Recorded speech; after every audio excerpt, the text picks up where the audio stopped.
Vita considers the installation of an elevator as a sequential assembling process of elevator subcomponents. It is for this reason that the parts of Vita's elevators are carefully sorted and supplied in modules. By module, we mean the group of components which, once assembled, carry out a specific function within the complete elevator. Each module can be made up of one or more packages. These packages are identified with a description of the module and its position within the assembly sequence. The supply of the elevator has been designed to fit what we consider to be the logical assembly sequence of a machine roomless elevator. The package that we have to open first is labelled and easily identifiable. Attached to this package, in a protective plastic cover, is the packing list and a document which details and lists the material supplied in each of the various modules. In this first package, we can find the assembly manual of the elevator and all the assembly handbooks of the individual components. Before starting the assembly process, we strongly recommend the assembly technicians read all the manuals in detail. The assembly of the MRLW line starts by checking that the conditions of the shaft, dimensions, cleanliness are satisfactory and that all the necessary material and auxiliary tools are available on site. The guide rail sole plate must be correctly positioned and levelled according to the assembly manual. The bottom portions of the car and counterweight guide rails are cut and assembled according to the installation drawings. Should there be a difference between the pit depth given in the installation drawings and the as-built depth, the bottom guide rail can be adjusted and cut to the right length. A tool to help align the guide rails is recommended in order to guarantee a correct assembly. Vita can supply a guide rail alignment kit upon request. The first row of guide rail supports is assembled. Their position is detailed in the installation manual. With the help of some scaffold platforms, the successive guide rail portions, 2.5 meters or 5 meters, are assembled with their corresponding support brackets. Once the last section of the counterweight guide rail has been assembled, the topmost bracket can be fixed into place. The last portion of the car guide rail fixed to the bed plate is assembled once the machine support has been installed. Alternatively, the process of assembling the guide rails can be carried out from a temporary platform which is fixed to the guide rails that have already been mounted and lifted up through the shaft by means of a block and tackle. The machine bed plate is assembled next. A comfort kit is standard supply for 1.6 meters per second, but optional, though highly recommended, for 1 meter per second. These low-frequency metallic cushions absorb any vibrations that the system may produce. The machine is fixed to its support and is lifted and guided into position with the help of a block and tackle. It is fixed to the sheave side with the fixings provided, and once the machine is level, these fixings and the clamp can be tightened. Once the machine is in place, the penultimate guide rail support and the last section of car guide rail fixed to the bed plate can be assembled.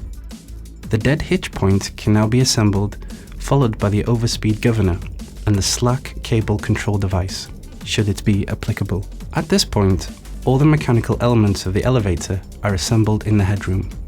All the guide rail supports must be placed in the positions detailed in the installation drawings. The position of the top and bottom brackets is of special importance. Any scaffolding and platforms should be removed at this point. It is now time to go into the pit. In the module FRM, we will find all the components relating to the car and counterweight frames and the buffers. The counterweight buffers should be assembled first of all in the position detailed in the installation drawings. Resting on its buffers, the counterweight frame is then assembled.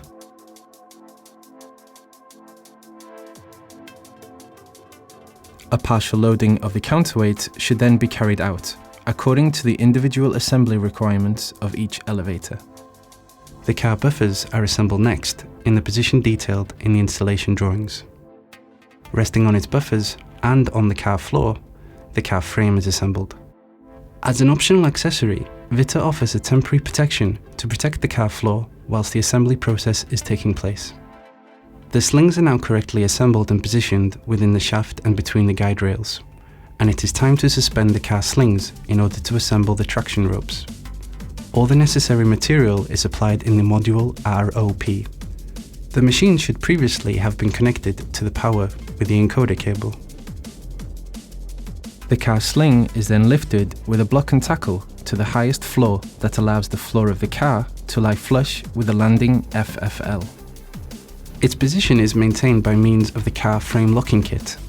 This element has not been designed to specifically suspend the car, but to fulfill the function indicated in clause 6431 of the standard EN 811A3.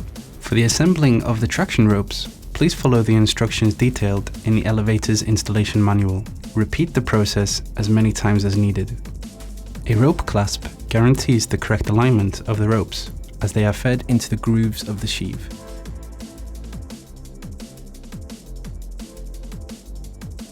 The next step is the assembly of the overspeed governor, its tension weight and the cable that joins them. The fixing of the overspeed governor cable to the frame is the last stage of this sub-assembly.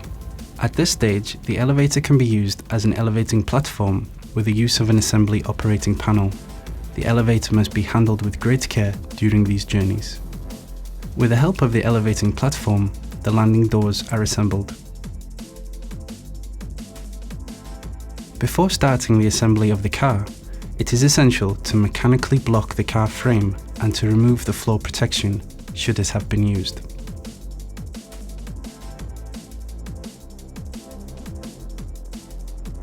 It is now time to assemble the car door.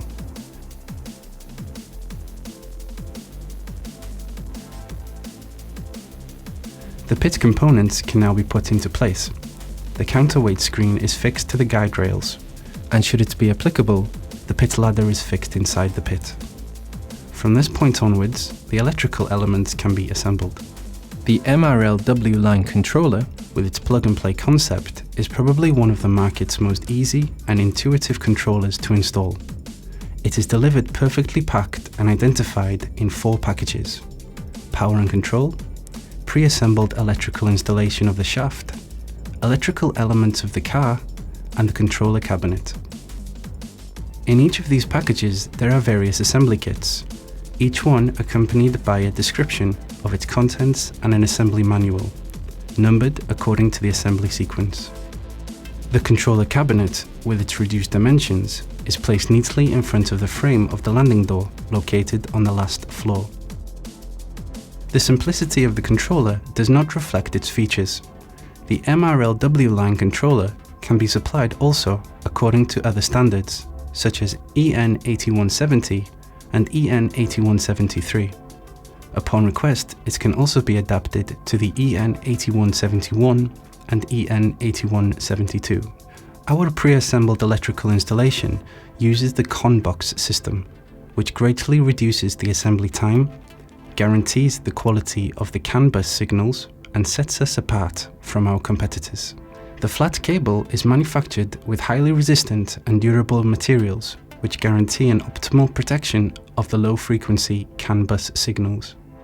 An absolute positioning system of the car by means of a 4096 pulse encoder is optional. This makes assembly easier and guarantees millimetric precision of each stop. The penultimate task is the important one of cleaning the shaft and the pit, and of oiling the guide rails.